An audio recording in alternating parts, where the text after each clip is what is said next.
പാട്ടൊക്കെ നന്നാകുന്നുണ്ട് കേട്ടോ. പിന്നെ ഞാനൊരു കാര്യം പറയണമെന്ന് വിചാരിച്ചിരിക്കുകയായിരുന്നു. ഈ പാട്ടൊക്കെ കഴിഞ്ഞ് പാതിരാത്രി ബൈക്കിൽ കയറി അങ്ങോട്ടുള്ള യാത്രയും പിറ്റേ ദിവസം വൈകുന്നേരം ഇങ്ങോട്ടും ഹോസ്റ്റലല്ലേ താമസം എന്ന് പറഞ്ഞേ. എന്തിനാ വെറുതെ പൈസ വേസ്റ്റ് ആക്കുന്നത്? ഇവിടെ തന്നെ കഴിഞ്ഞു. മറ്റുള്ള ആർട്ടിസ്റ്റുകളെല്ലാം ഇവിടെ തന്നെ താമസം. അതുകൊണ്ട് ഇന്ന് മുതല് അല്ലെങ്കിൽ വേണം നാളെ വരുമ്പോ പെട്ടിയാട്ടിങ്ങി പോരെ. ബുദ്ധിമുട്ടൊന്നുമില്ലല്ലോ.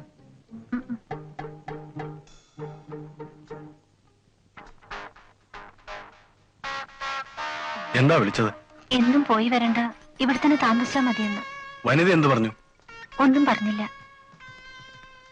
നമ്മൾ ഒരുമിച്ച് വന്നു പോകുന്നത് അയാൾക്ക് ഇഷ്ടപ്പെട്ട് കാണില്ലെന്ന് തോന്നുന്നു. ഞാൻ എന്ത് ചെയ്യണം? അയാൾ പറയുന്ന കേട്ടോ, ഞാനുണ്ടല്ലോ ഇവിടെ.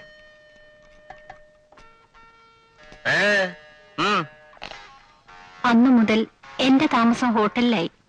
ക്യാബറെ ആടുന്ന മാഗി എന്ന സ്ത്രീയുടെ കൂടെയാണ് എന്നെ താമസിപ്പിച്ചത്. അടുത്തപ്പോൾ അവർ നല്ലൊരു മനസ്സിന്റെ ഉടമയാണെന്ന് തോന്നി. എന്നെ ഇഷ്ടവുമായിരുന്നു. അവർ പറഞ്ഞാണ് ഞാൻ അറിയുന്നത്. പാലോടൻ എന്ന രാഷ്ട്രീയക്കാരനും കുഞ്ഞിപ്പാലും കൂടി ചേർന്നാണ് ആ ഹോട്ടൽ നടത്തുന്നതെന്ന്. അയാളെ മിക്കപ്പോഴും അവിടെ കാണാമായിരുന്നു.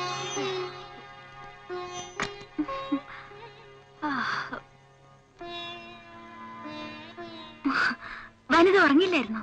ഇല്ല, കിടന്നിട്ട് ഉറക്കം വരുന്നില്ല. നിനക്കെന്താ ഒരു മൂഡൌട്ട് പോലെ?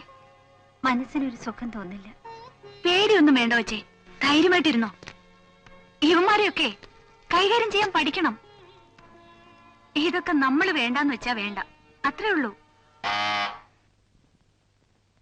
പോയി നോക്ക്. മാഡത്തിനെ വിളിക്കുന്നു. ആരെ?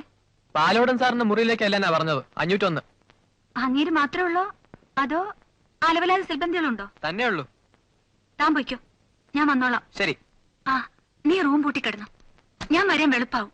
വന്നിട്ട് അടുപ്പിച്ച് 3 ബെല്ലടിക്കും. അപ്പൊ തുറന്നാ മതി. വരട്ടെ.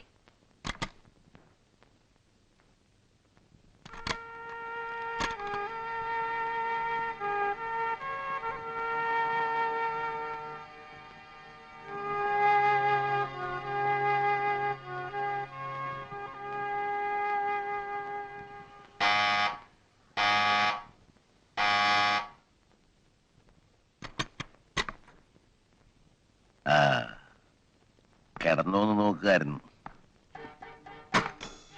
എങ്ങനെയുണ്ട് താമസമൊക്കെ? തൽക്കാലം വേറെ മുറിയൊന്നും ഇല്ലായിട്ടാ. കൊച്ചിനെ നല്ലൊരു മുറി അറേഞ്ച് ചെയ്യുന്നുണ്ട് കേട്ടോ.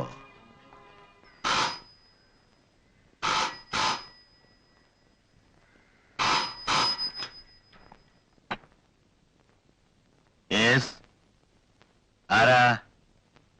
അതെ, 402 തന്നെ. നിങ്ങളാരാ? ആ, പ്രിയനോ? എന്താടോ, സുഖം തന്നെ അല്ലേ? ആ, കൊച്ചുറങ്ങാൻ പോവാ, കൊടുക്കണ്ടല്ലോ. വേണോ? പ്രിയനാ? വേണ്ടെന്ന്.